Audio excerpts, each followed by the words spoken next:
안녕하신가요? 저는 지옥 같은 시집살이를 겪고 재작년 합의 이혼을 마친 40대 아줌마입니다.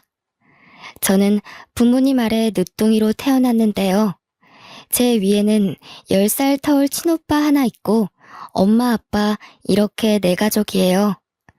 제가 늦둥이라서 사랑도 참 많이 받고 자랐답니다. 그렇다고 오냐오냐 큰 건 아니었고 저 또한 그 사랑을 알아서 부모님과 부모님 같은 친오빠에게 말썽 한번 부리지 않으려고 노력하면서 컸죠. 그렇게 화목한 가정 아래 지내던 제가 성인이 되자마자 지옥살이를 겪게 될 줄은 상상도 못했습니다. 그게 바로 결혼이었고, 결혼은 제 인생에 잊지 못할 큰 오점으로 남은 기억들이거든요. 제가 어떤 시집살이를 겪고 이혼까지 갈 수밖에 없었는지 얘기 한 번만 들어주시겠습니까? 부모님보다 저를 무척 사랑해주고 아껴주던 친오빠가 제가 중학교 때 외국 생활을 하러 떠났는데요. 저 그때 얼마나 울었는지 모릅니다. 친오빠가 저 때문에 미국행을 일주일 미뤘다가 떠났던 기억이 있네요. 떠나고도 제가 걱정되었던 친오빠는 꼬박꼬박 문자로 저에게 안부를 물어줬어요. 덕분에 친오빠에 대한 그리움을 조금 달랠 수 있었죠. 부모님도 제게는 정말 은혜로운 분들이세요. 부부싸움을 하더라도 자식들 앞에선 최대한 숨겼거든요. 개인적인 다툼 때문에 자식들 마음에 상처 주는 건 안 된다는 사상을 가지고 계셨어요. 저희 집은 형편이 어려운 편에 속했어요. 그럼에도 불구하고 화목했죠. 웃음 가득한 그 가정 아래 저는 성적도 좋았고 밝고 맑게 자랐습니다. 부모님 말로는 제가 다른 집 아이들처럼 사춘기가 와도 투정 한 번 안 부려서 걱정을 했다네요. 그 말을 듣고 내가 그랬나? 하면서 얼마나 웃었는지 몰라요. 저도 부모님도 친오빠도 이대로면 우리 가족에게 인생의 고비는 딱히 없을 거라 생각하며 살았습니다. 그런데 그런 단란한 가정을 큰일이 날 정도로 뒤집어 놓은 건 다름 아닌 저였는데요. 고등학교를 졸업하고 20살이 된 무렵 저는 형편을 생각해 대학을 포기했어요. 부모님이 보내주려고 했고 친오빠도 개인적으로 연락 와서 자기가 돈 벌고 있으니까 학교 가라고 했는데 저 하나 때문에 가정에 부담을 주고 싶지 않아서 저도 돈 버는 길을 택했었죠. 나중에 공부가 정말 하고 싶으면 그때 대학을 가겠다고 하면서요. 그렇게 시작한 사회생활이 대학가 술집에서 아르바이트를 하는 거였습니다. 저도 언젠가는 연애를 해서 결혼을 하게 되겠지 생각한 적은 있었는데 그게 갓 성인이 된 이 시기에 올 줄은 몰랐어요. 대학가 주변이다 보니 대학생들이 많이 왔는데 그중에 남편도 있었던 겁니다. 남편은 서빙하는 저를 보고 계산할 때 찾아와서 연락처를 물었는데요. 저보고 귀염상이라고 자기 스타일이라서 그러는데 술 한잔 하고 싶다길래 번호를 줬었죠. 저는 모난 곳 없이 사랑만 받고 컸던지라 추잡스런 접근이 무엇인지 전혀 모를 때였어요. 바로 이게 제 인생에서 가장 큰 실수였고 지옥으로 가는 직행 열차였던 겁니다. 저는 남편과 술을 마신 그날 이후 3개월 만에 임신을 했다는 사실을 알았고 무섭다는 이유만으로 그걸 한 달이나 숨긴 채 소가리를 했습니다. 임신 4개월이 되던 차 몸이 이상한 게 느껴져서 할 수 없이 부모님께 알렸죠. 그 사실을 듣고 저희 부모님이 한 일주일은 알아 누우셨어요. 한 번도 혼난 적 없던 제가 그때 처음 부모님께 혼이 났는데 얼마나 큰 잘못을 했는지도 그때 알았습니다. 너무 무섭고 죄송했죠. 그렇게 남편에게 알리고 시댁 기회까지 들어가게 된 건데요. 시댁은 저를 싫어했는데 그래도 남편은 제 편이 되어 주었어요. 물론 결혼 한두 달까지는요. 그때까진 제가 봐도 남편이 저한테 마음이 있는 상태였어요. 그래서 시댁도 하는 수 없이 이 결혼을 승낙했을 거고요. 저는 결국 20살 나이에 실수로 아이가 생겨 결혼을 하게 된 셈이 되어버렸습니다. 그게 얼마나 잘못된 과정인지 몰랐는데 살다 보니 알게 되더군요. 갑자기 굴러들어온 바위를 보듯 시댁에선 나를 보는 눈빛들이 곱지 않았어요. 그나마 다행인 건 남편한테 누나인 시누이가 하나 있었는데 외국 생활 중이라 결혼식 때도 만난 적이 없다는 거였죠. 시부모도 저를 못 잡아먹어서 안달인데 시누이까지 있었으면 정말 견디기 힘들었을 겁니다. 시댁 식구들은 번번이 친정을 무시했는데요. 친정 살림살이가 넉넉하지 못해서 더 떵떵거리며 저를 괴롭혔어요. 저는 친정에서 이 사실을 알면 속상할까봐 어디 티내지도 못하고 혼자 끙끙 앓기만 했죠. 종종 친정에서 연락이 오면 거짓말로 편하게 잘 지내고 있다고 다들 식구처럼 잘해준다고만 했어요. 남편이란 놈도 처음엔 안 그랬는데 제 배가 남산만해지니까 한순간의 실수로 지 인생 망했다고 꼴 보기 싫으니까 방에 좀 들어가 있으라고 저를 구박하기 시작하더군요. 그땐 정말 기댈 곳 하나 없는 시댁에서 많이 힘들었습니다. 직설적으로 날아오는 상처가 처음이기도 해서 극복할 힘을 전혀 몰랐을 때였어요. 확실히 세탁소하는 저희 친정에 비해 시댁이 잘 사는 게 맞아요. 시부는 군부대로 식재료를 보내는 일에서 과장직을 맡고 있었는데 그게 연봉이 좀 높다고 하더라고요. 그래서 시누이는 외국으로 학교를 보냈고 남편도 한국에서 좋은 대학을 다녔거든요. 이것에 비하면 저는 고졸의 알바생의 혼전 임신에 정말 보잘것없는 사람이었네요. 남편도 남편이지만 특히나 저를 직접적으로 힘들게 했던 건 시모였는데요. 시모는 일을 하는 사람이 아니라서 낮이면 남편과 시부는 직장을 가서 없고 시모와 둘만 집에서 보내야 해서 부딪히는 일이 많았습니다. 뭐 일방적으로 당했다고 봐야겠죠. 시모는 제가 대학도 못 가고 직장도 없고 해서 입버릇처럼 출처 모를 집에서 나온 애 취급을 했어요. 친정부모가 다른 지역에 있어서 더 마주할 일 없으니 친정까지도 제 앞에서 대놓고 까더라고요. 내가 너만 보면 속이 터진다. 여자애가 피임할 줄도 모르고 학교에서 그런 거 안 배웠니? 아니면 작정하고 우리 아들 발목 잡고 싶어서 숨긴 거야? 진작 말했으면 애 지웠을 거 아니야. 내가 쪽팔려서 며느리가 대학도 못 나온 애라고 어디 말도 못해. 아이고 내 팔자야. 말년 다 돼서 이게 무슨 불운인지 모르겠다. 이렇게 며느리 복이 없는 줄 알았으면 어디 부적이라도 살 걸 그랬어. 주말이라 시부가 출근을 안 할 때면 시모 옆에서 꼭 한마디씩 덧붙였는데 시부의 말은 시모에 비해 좀 더 직설적이고 한방이 강한 편이었어요.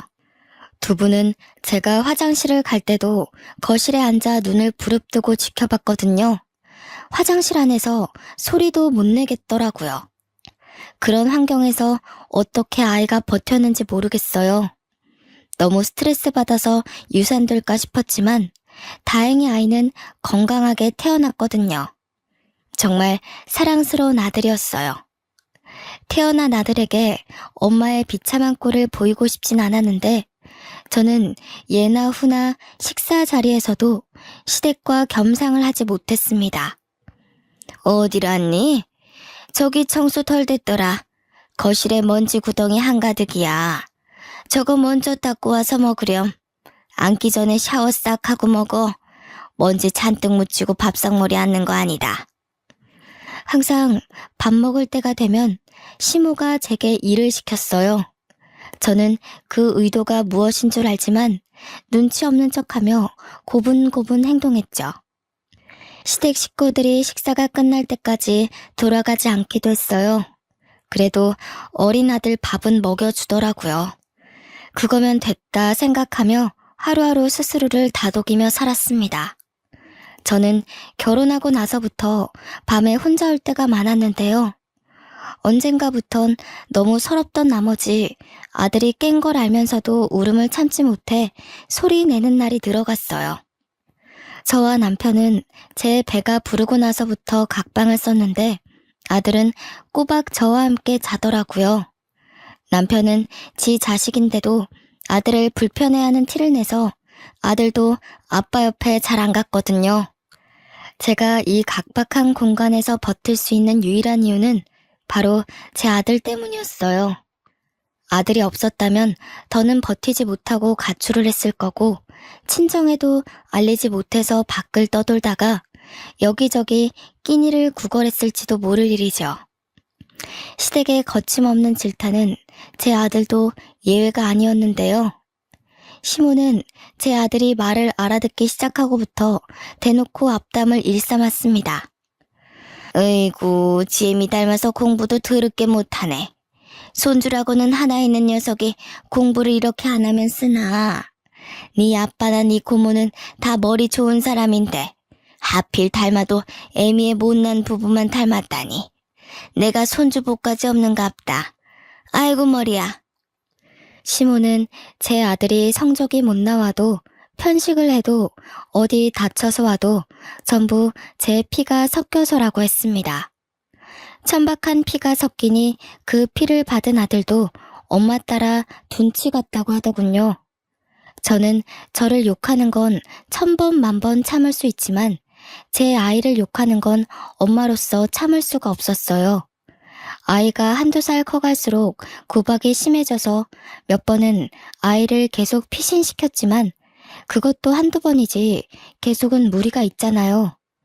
최대한 시부모님을 안 맞추치게 하고 싶은데 한 집이다 보니 그렇게도 못하고요.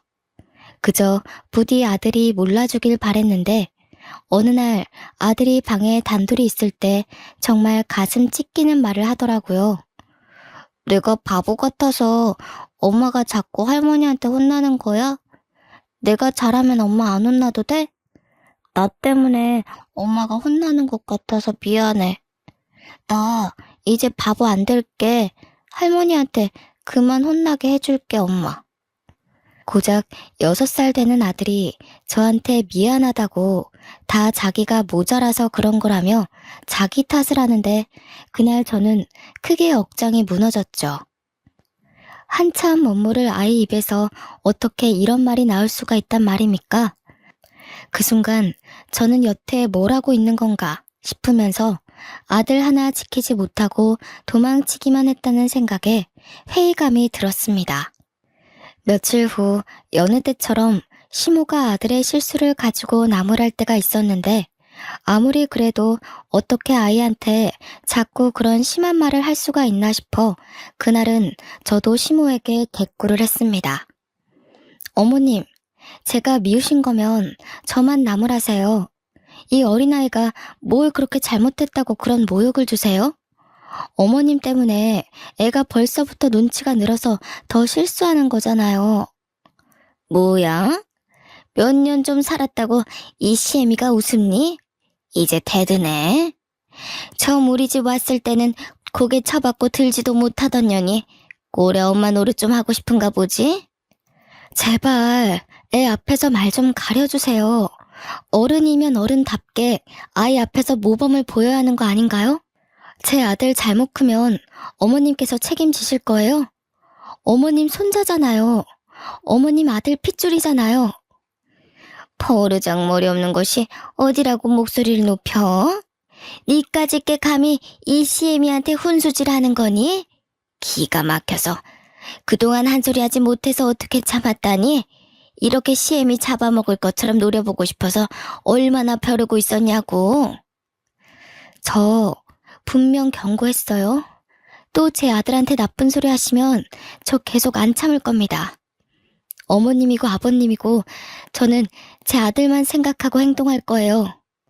그러고 나서 애 앞에서 제 꼴이 더 우스워질까봐 또다시 황급히 피하는 걸 택했습니다. 닫힌 방문 밖으로 시모가 소리 지르며 당장 나오라고 겁주긴 했다만 아들 챙기면서 애써 무시했죠. 솔직히 무서웠거든요. 이렇게 누군가와 싸워본 게 처음이라서요.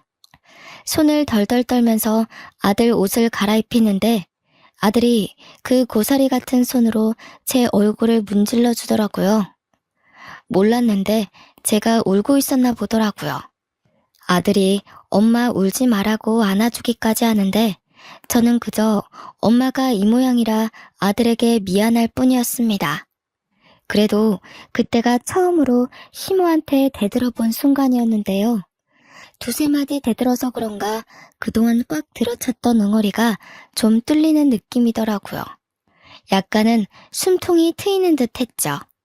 제 아들은 참 고맙게도 살얼음판 같은 환경에서 잘 커주었어요. 아들이 중학생이 되었을 무렵 사진으로만 봤지 아직 한 번도 만난 적 없는 시누이한테서 연락이 왔는데요. 미국에서 선물을 보내왔더라고요.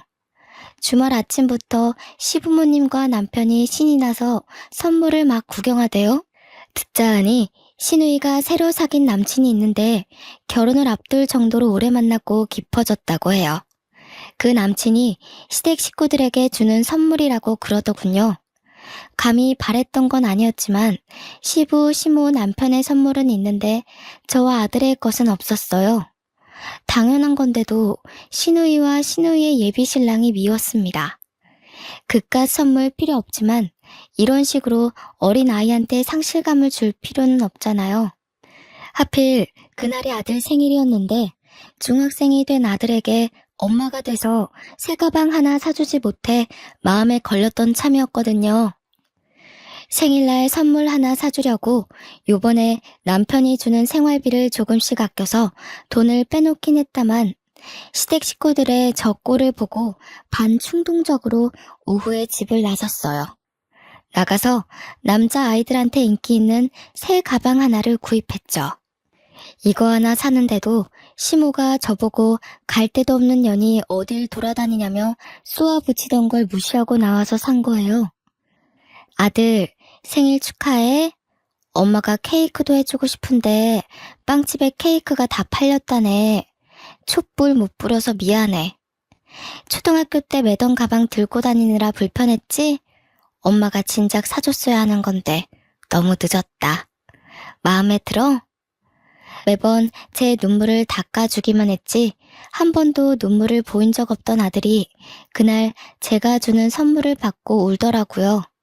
어느새 저보다 커져버린 아이가 일어나서 저를 안아주는데 사춘기라 말수가 줄었던 아들이 제게 이런 말을 했습니다. 미안해 엄마. 내가 너무 어려서 아무것도 해줄 수가 없어서 미안해. 너무 고마워. 내가 빨리 커서 얼른 어른이 돼서 엄마를 이 지옥 구덩이에서 꺼내줄게. 엄마가 내 엄마라서 난 이미 행복하니까 나한테 미안해하지 마. 이때 들은 아들의 말을 저는 아직도 생생하게 기억하고 있어요. 아들이 이런 생각을 하고 있는 줄 몰랐거든요. 비로한 제 삶 때문에 한참 뛰어놀아야 할 나이에 너무 무거운 책임을 느끼게 해버리는 것 같아서 저는 더없이 속이 아팠습니다. 저와 아들은 그렇게 한참을 부둥켜 안고 서로를 위로했어요.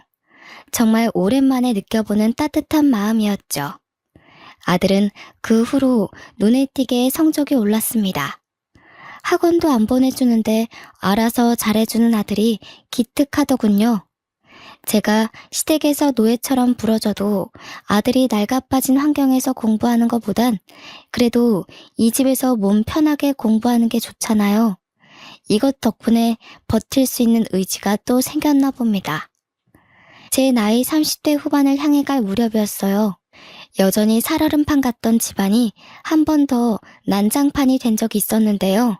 한날 남편이 진심으로 결혼하고 싶은 여자가 생겼다며 어여쁜 아가씨 하나를 집에 초대한 겁니다. 저와 아들이 집에 있는 거 알면서도 데려왔더라고요. 그런데 아가씨한테 저희를 뭐라고 소개했는지 아가씨는 전혀 개의치 않은 표정으로 집안 식구들에게 인사를 하더군요. 저는 이 이후 남편이 하는 말에서 저 아가씨가 뭣도 모르고 남편을 만나고 있구나 생각했죠. 아줌마, 저녁은 두부 전골로 해주세요. 제 여자친구가 두부 좋아하거든요. 은지야, 못 먹는 거 있어? 그럼 이 아줌마한테 말씀드리면 돼. 주문하면 알아서 해드릴 거야. 어머, 정말? 오빠는 집에 가정부도 있구나.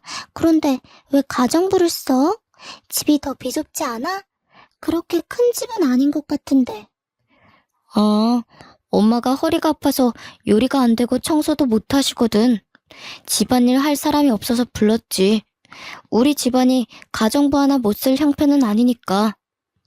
남편이 저를 창피해서 주변 사람들에게 소개 안 했다는 건 알고 있었지만 아예 총각인 것처럼 행세하고 다닌 줄은 몰랐습니다. 저를 앞에 두고 대놓고 와이프로 안 보는데 그걸 시부 시모는 별일 아닌 듯 지켜만 보더군요. 알고 보니 여자가 남편이 다니는 전자기업에 같이 근무하는 대리 직원이라고 하대요. 저와는 다르게 명문대의 대기업의 어린 나이임에도 대리 직원이라고 하니 시부모는 이미 그 여자한테 마음이 가버린 듯 보였어요. 제게는 한 번도 보여준 적 없는 따뜻한 표정으로 그 여자를 대하고 있었거든요. 어쩜 이렇게 곱게 생겼을까? 어린 나이에 벌써부터 대리라고요? 어지간히 노력형인가 보네. 부모님이 두 분 다 교사라고 들었는데 그런 말 다 했지. 더 안 봐도 사람이 야무지겠어. 시집살이도 남편의 개무시도 다 참겠는데 이건 좀 고비더라고요. 무엇보다 아들도 함께 있는 자리였어요. 아들이 저와 같이 밥 먹고 싶어서 야자를 빼고 막 하교한 참이었거든요. 그래도 아들이 대학 가기까지 이 집에서 쫓겨날 수는 없기에 꾹 참았습니다. 제가 상처를 받을수록 마찬가지로 아들도 상처받고 있다는 걸 안 후부터는 웬만해선 아들 집에서 이런 못날 꼴 안 보이려고 엄청 노력하고 있습니다. 좀 지내다 보니 시부모랑 남편 눈에 안 띄고 지내는 법을 나름 터득해갔는데 결국 또 아들에게 상처를 준 셈이었죠. 그때였어요. 제가 아들의 눈치를 보면서도 아무 말 못하고 있는데 아들이 들고 있던 문제집을 냅다 던져버리는 겁니다. 그 문제집이 잘못 나갔다면 남편의 발등에 찍힐 뻔한 위치였어요. 지금 엄마 앞에 두고 뭐 하는 거예요? 아빠라는 사람이 이래도 돼요? 엄마가 얼마나 더 참아야 되는데요. 다들 이것밖에 안 되는 사람이었어요? 집 구성이 구정물투성인 건 알았지만 상식도 개념도 말아먹은 줄은 몰랐네요. 저 자식이 뭐라는 거야 지금? 버릇없게 어디서 행패야? 사춘기라고 시위하는 거야? 속옷바람으로 쫓겨나고 싶어? 지금 손님 온 거 안 보여? 당장 방에 들어가. 오빠, 저 애는 누구예요? 혹시 저 아이가 오빠 조카라는 친구? 저는 되게 어린아이인 줄 알았는데 아니네요? 이봐요 아줌마. 이 남자 유부남인 거 알고 만나는 거예요? 이 남자가 제 아빠고 저 사람이 내 엄마예요. 아빠가 실수로 나 만들어 놓고 아빠 하기 싫다면서 아줌마 만나는 파렴치한 사람이라고요. 생각 똑바로 바뀐 사람이면 이런 남자 만나지 마세요. 인생 종쳐요. 그 여자는 이 사실을 처음 듣는 얼굴이었어요. 옆에서 모든 사실을 숨기고 있었는지 남편은 화가 나서 제 아들에게 다가와 냅다 뺨을 내리치더라고요. 아들이 그 힘에 밀려 자빠졌는데 그렇잖아도 놀라있던 저는 허둥지둥 아들에게 달려갔습니다. 이미 아들의 뺨이 붉어졌더군요. 심지어 남편이 끼고 있던 반지에 긁혀서 생치기까지 난 겁니다. 저는 그대로 눈이 돌아 남편의 머리채를 잡아버렸어요. 내 새끼 손대지 마. 내가 다 참아도 내 새끼 건드리는 건 못 참아. 아빠 노릇 안 할 거면 손찌검은 하지 말아야지. 네가 무슨 자격이 있다고 내 자식한테 손을 대. 아, 인연이 돌았나? 안 놔? 무식하게 손부터 먼저 쓰고 있는 게 누군데? 내가 진짜 손 대봐? 네 자식 제대로 참교육 시켜줘? 놓으라고 이년아. 제가 아무리 먼저 머리채를 잡았다고 하더라도 남자의 힘을 어떻게 이기겠습니까? 게다가 시모의 시부까지 덤비며 저한테서 남편을 구해내더라고요. 저는 곧바로 바닥에 내팽겨쳐졌고 화가 난 남편이 뒤늦게 저를 발로 차기 시작했어요. 머리끝까지 화난 남편이 눈에 뵈는 것 없이 저를 마구 밟는데 그걸 보고 놀란 여자는 불이 나게 도망을 가버렸습니다. 여자가 소리 지르는 바람에 남편이 아차 싶었는지 급하게 여자를 쫓아가더군요. 아들이 저를 감싸 안으며 상태를 살펴주는데 남겨진 우리에게 이젠 시부와 시모가 호통치기 시작했어요. 이래서 못 배워먹은 놈들은 상종을 하면 안 되는 거였는데 진작에 낙태를 했어야 했어. 유산을 시키던지 해서 우리 아들 발목 못 잡게 했어야 했다고. 어쩌자고 이런 썩은 족쇄에 걸려서는 새끼나 애미나 어쩜 이렇게 똑같은지 모르겠네. 아이고 속 터져. 그렇게 아끼는 네 새끼 데리고 당장 우리 집에서 나가. 나가서 길바닥에 나앉은 구걸을 하든 알아서 하고 당장 내 눈앞에서 꺼져. 더러운 것들이 집에 드니까 집안 꼴이 이 모양이지. 시부가 아들 품에서 저를 잡아 끌며 현관 밖으로 내쫓으려는데 그걸 아들이 쫓아와서 말렸어요. 뭐 하시는 거예요? 우리 엄마한테서 그 더러운 손 치우세요. 할아버지가 무슨 자격으로 우리 엄마를 만져요? 그래요. 이딴 집 냄새나서 살기 싫으니까 나갈래요. 비키라고요. 아들의 힘에 밀려난 시부는 다 늙은 몸이라 힘 한 번 못 써보고 바닥을 굴렀습니다. 시모가 놀라서 시부를 부축했는데요. 동네방네 들릴 정도로 어린 놈의 새끼가 지 할애비 죽인다고 막 악을 쓰더군요. 저는 아들의 부축을 받고 그대로 시댁을 나오게 되었어요. 저와 아들의 꼬라지를 보면 가출보다는 쫓겨난 게 더 어울리는 사정이었죠. 저 혼자 쫓겨난 거라면 어디 골목 구석에 가서 하룻밤 보내면 되겠다만 아들이 있는 상황에서 그럴 순 없었어요. 아들마저 저처럼 비루한 삶을 살게 할 수는 없잖아요.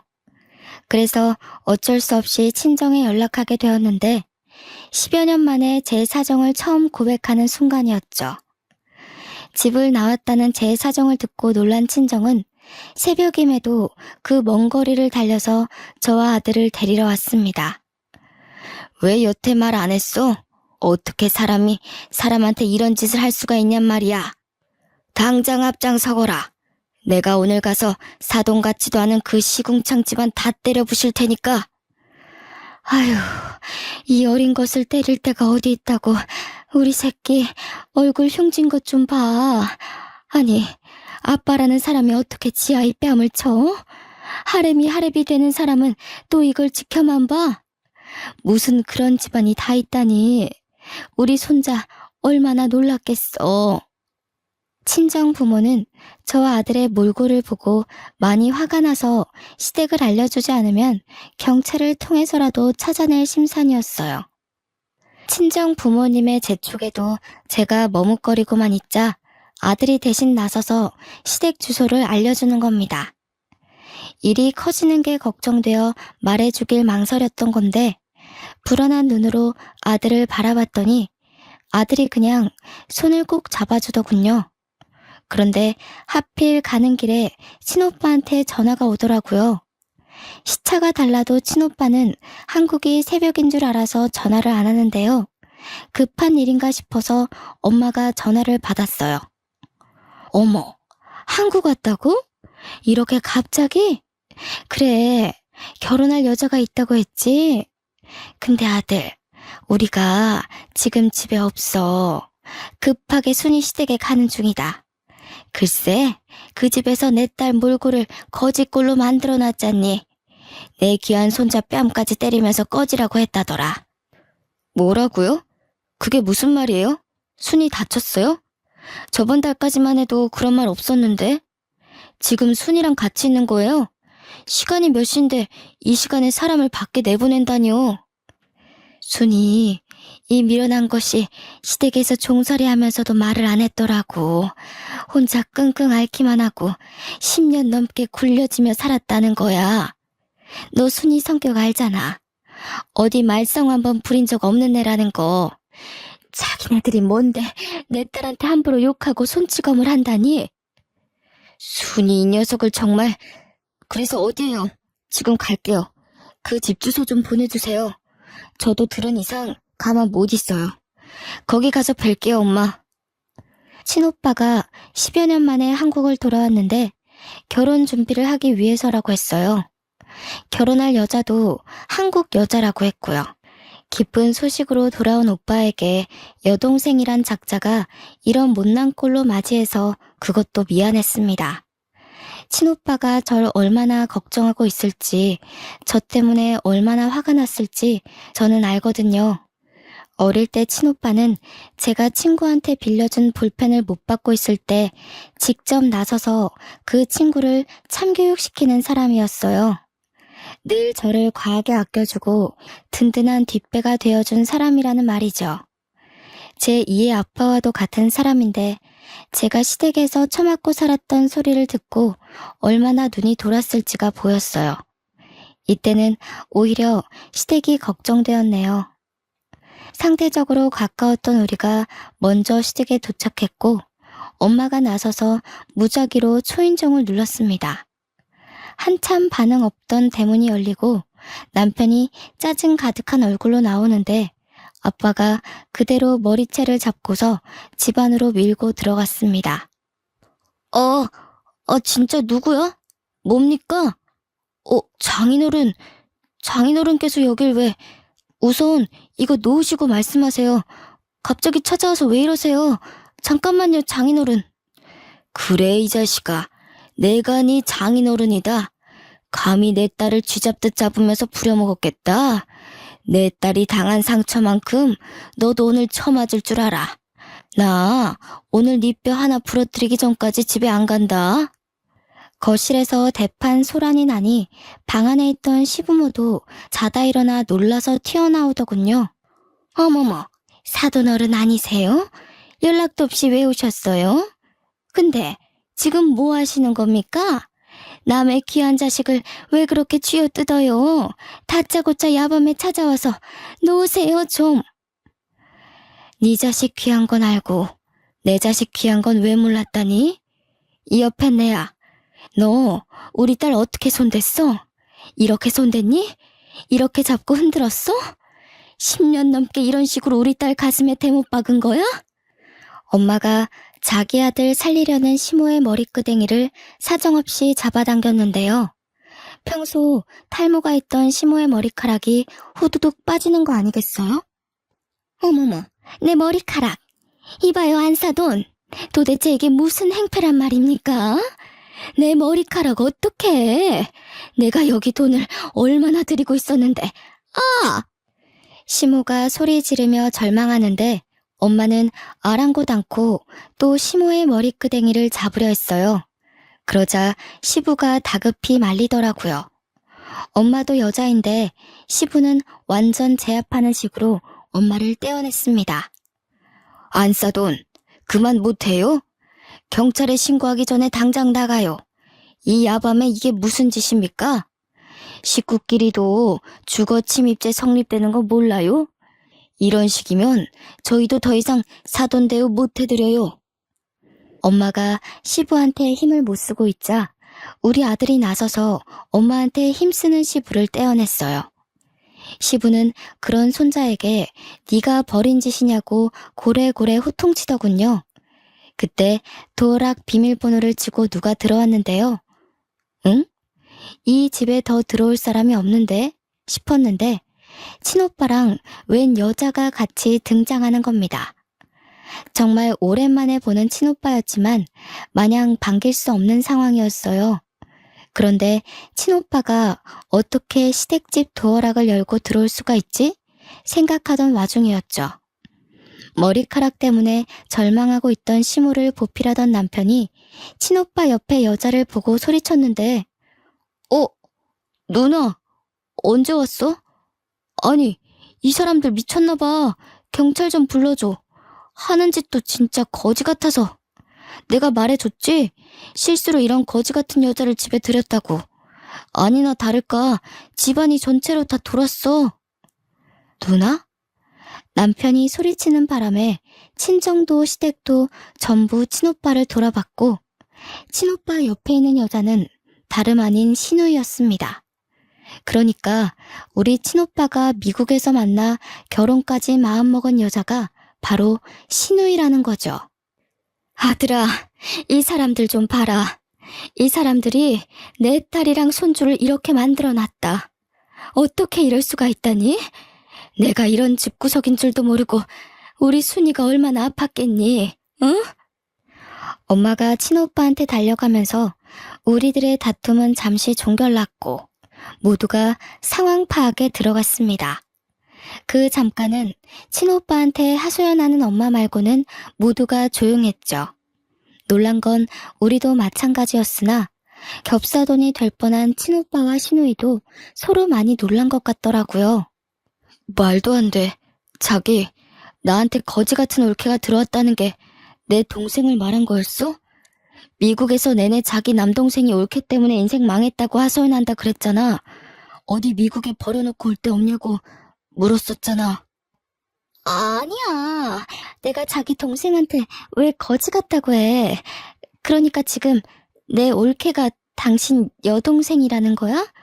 그 10살 터울이라던 귀여운 여동생? 어떻게 이런 일이 있을 수가 있어? 자기 분명 그랬어. 한두 번도 아니고 거의 틈날 때마다 올케 얘기했다고. 남동생이 사고쳐서 결혼했는데 올케랑 그 집안이 산거지라고 욕했었잖아. 나 덕분에 자기 부모님이 올케 때문에 속 썩은 거 위로받겠다면서 결혼 결심해줘서 고맙다고 그랬잖아. 나는 오빠 동생인 줄 모르고, 그러니까 그게, 야, 너는 왜 올케가 이런 사람인지 말 안 했어? 올케 집안이 무슨 거지 같은 집안이야. 우리 집보다 훨씬 재산 많다고. 멍청한 게 진짜 제대로 알아보지도 않고. 무슨 소리야. 돈이라곤 쥐뿔도 없는 거 맞아. 내가 10년을 넘게 지내면서 봤는데 집에 돈이 있었으면 제가 구박받고 살았겠어? 신우이랑 남편이 하는 말을 듣고 친오빠는 더 머리끝까지 화가 났어요. 그대로 둘을 무시하고 엉망이 되어 있는 저를 챙기기 바빴죠. 그리고는 신우이랑 이야기하면서 어안이 벙벙해져 있는 남편에게 다가가 냅다 주먹을 날리는 겁니다. 전부 무방비한 상태였던지라 남편은 그대로 두세 대는 더 맞았습니다. 그러자 뒤늦게 신우이가 와서 친오빠를 급히 말렸는데요. 오빠, 진정해. 일단 우리 말로 하자, 응? 내가 다 설명할게. 우리 사이에 오해가 있었던 것 같아. 나도 몰랐고 우리 집안도 오빠를 몰라서 그랬어. 앉아서 대화로 풀어보자. 나도 너 많이 사랑했거든. 근데 우리 가족보다 우선순위는 아니야. 그리고 듣자하니 너 내 재력 때문에 만나는 거였어? 내 동생이 돈이 없어서 이 괴롭힘을 당해도 똑같이 무시했던 거야? 아니야. 나 오빠 사랑해서 결혼하려는 거야. 어떻게 사람이 돈만 보고 5년을 넘게 사귀겠어. 그런데 올케 사정은 정말 몰랐어. 나는 우리 엄마 아빠가 이 정도로 못 살게 굴었는지도 모르고 있었어. 정말로. 더 이상 변명으로밖에 안 들리네. 며칠 생각할 시간 좀 가지자. 네 얼굴만 보면 이 구역질 나는 집안 사람들 얼굴이 떠올라서 못 만나겠다. 그만 갈게. 내가 연락할 때까지는 전화하지 마. 친오빠는 저와 가족들을 데리고 이대로 집을 나가려고 했습니다. 그런데 신우이가 심할 정도로 집착하며 친오빠한테 매달리는 거 아니겠어요? 처음에는 오래 만난 사이라서 남이 될까봐 겁에 질려 그러는 줄 알았어요. 그런데 다 친오빠 재력 때문이더군요. 저는 시댁살이 하느라 몰랐는데 알고 보니 우리 오빠가 미국에 보험계리사 자격증이 있는데 그 자격증이 국내 10명 내외로만 가지고 있을 만큼 대단한 거라고 하더라고요. 친오빠가 다니는 미국 회사에선 한국 보험사가 딱 2명 있는데요. 그 회사가 좀 잘 나간답니다. 미국 현지인들도 들어가기 쉽지 않다네요. 친오빠는 거기서 연봉으로 세후 10억을 받고 있었대요. 심지어 반 이상을 친정에다가 보내주고 있었는데 친정 부모님은 아들 돈이라서 함부로 못 쓰고 있었다는 겁니다. 친오빠가 그 회사에 들어간 직후부터 친정으로 용돈을 보냈다고 하니 그럼 적어도 10년 가까이는 됐다는 건데 얼추 계산을 해도 80억 현금이 친정 부모님 통장에 꽂혀 있는 거였어요. 저희 친정이 40년째 세탁소를 하고 있거든요. 벌이가 대단히 많지는 않다만 그래도 그 벌이로 저와 친오빠를 키울 만큼은 된 형편이었어요. 시댁에서 하도 무시를 해서 그렇지 동네 세탁소 치고 나쁘지 않은 벌이었습니다. 또 친정 부모님이 워낙 알뜰해서 돈을 허투루 쓰지 않는데 매달 적금까지 했으니 대략 90억이 그냥 뜬 돈으로 있는 셈이었죠. 당연히 부동산 재산은 빼고 말씀드린 겁니다. 친오빠가 친정으로 돈을 보내주고 있는지 몰라서 저 또한 저희 집 재산을 모르고 있는 실정이었거든요. 저도 시댁과 마찬가지로 좀 놀랐답니다. 신우이는 매정하게 돌아서는 친오빠를 더 붙잡으며 시댁 사람들한테 고래고래 소리치기 시작했어요. 빨리 와서 무릎 꿇고 빌어 다들. 엄마 아빠 지금 어떤 사위를 놓치게 생겼는지 알아? 이 사람이 얼마나 대단한 남자인지 아냐고. 우리 집 수준에 이런 남자 만날 수 있을 거라고 생각해? 내 수준에 이런 사위 다시는 있을 것 같냐고. 부모가 돼서 왜 딸 앞길을 막아? 왜 내 인생 망가뜨려? 당장 잘못했다고 빌라고. 신우이가 굉장히 한성가라는지 시댁들이 다들 아무 말도 안 하고 벙쪄 있더라고요. 그때 친오빠한테 얻어맞은 남편이 먼저 상황을 파악하고 급히 제게 다가와 손을 붙잡았습니다. 남편 손, 결혼식 때 잡아보고 처음 잡아보는 거였어요. 당신한테 오빠가 있었어? 왜 말 안 했을까? 나는 그런 줄도 모르고. 미안해 여보. 진작 말했으면 내가 여보한테 더 잘했지. 그동안 내가 심했지? 진심으로 사과할게. 못 배운 사람이라고 천박하다 욕할 때는 언제고 이제 와서 이러는 건 너무 속보이지 않아? 내 아들한테 손대고 바람 피고 나 사람 취급 안 할 때가 불과 어제야. 당신이 어제까지만 해도 날 개 취급했다고. 바람을 폈어? 이 썩을 놈이 심지어 바람까지 폈다고? 야, 그 여자 어딨어? 그 여자도 당장 데려와. 소송 때려서 빨간 줄 그어줄 테니까 당장 연락해. 아닙니다, 장인어른. 정말 죄송합니다. 전 몰랐어요. 장인어른 장모님께서 이런 대단한 자녀를 두신 줄도 모르고 잘못했습니다. 이렇게 빌게요. 한 번만 용서해 주시면 안 될까요? 이제부터 지극정성으로 따님 모실게요. 구질구질하게 이러지 마. 집안 재력이 어떤지 알면 잘하고 모르면 막대해도 되는 거니? 그래, 네 말대로 합의 이혼하자. 네가 그렇게 주구장창 노래 불렀던 합의 이혼 해줄게. 그리고 오빠, 절대 이 집이랑 엮이지 마. 돈에 미친 사람들이야. 친오빠가 저를 정말 많이 아낀다고 했잖아요. 그래서 친오빠는 늘상 부모님보다 제 말에 더 끔뻑 넘어가는 사람이었어요. 그래, 네가 아니라고 하면 아닌 거야. 순이 너 말대로 할 테니까 너도 더는 걱정 마. 이 사람들이랑 다시는 엮이지 않게 해줄게. 오빠 이제 한국에서 일할 거거든. 스카웃 받은 거라 연봉 협상에서 미국 회사에서 받던 것보다 높아. 너랑 우리 조카 내가 책임지고 더는 힘들지 않게 해줄게. 신우이와 관계를 잠시 보류하며 생각해본다던 친오빠는 곧바로 이 자리에서 신우이와의 관계를 끝내버렸어요. 한순간에 의견을 탈바꿈하며 종결을 선언해버리니 신우이 눈이 헷가닥 돌아버리는 겁니다. 더 안 달라서 친오빠를 잡고 늘어지는 걸 이제 저를 잡고 애걸하기 시작하더라고요. 내가 이렇게 빌게 올케. 나 올케 오빠 없이 못 살아. 올케랑 나랑 얼굴 한 번 안 본 사이잖아. 초면이나 다름없는데 어떻게 이리 매정할 수가 있어. 우리 엄마 아빠랑 동생이 괴롭힌 거지. 나는 올케한테 잘못한 거 없잖아. 똑같이 천박한 핏줄이잖아요. 아가씨나 저 인간이나 시부모님 핏줄 받은 건 똑같은데 뭐 얼마나 다를까요? 그리고 그 피를 물려받은 제 아들이 당신들 때문에 엇나갈까 걱정 많이 했거든요. 다행히 시어머니 말대로 제 아들은 제 피만 가득 받았나 보더라고요. 뚝 부러지게 자라주는 것 보면.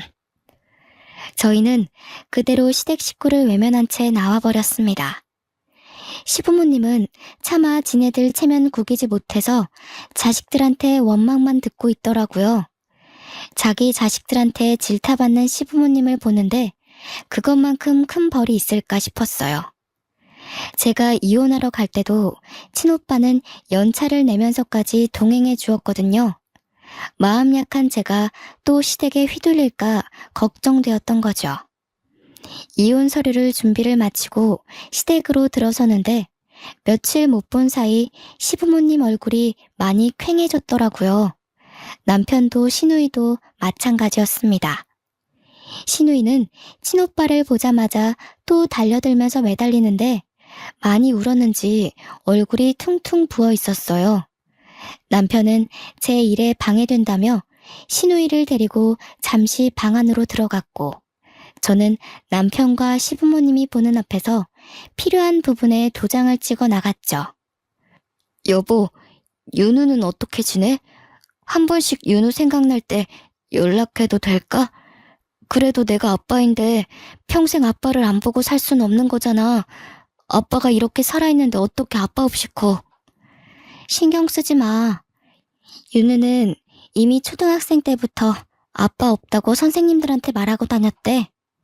이미 아빠 없이 크는 거에 적응했으니까 괜히 감정 낭비 안 하는 게 좋을걸? 윤우애미야, 우리가 그래도 함께한 정이 있잖아. 다시 한번 생각해 볼 수는 없겠니?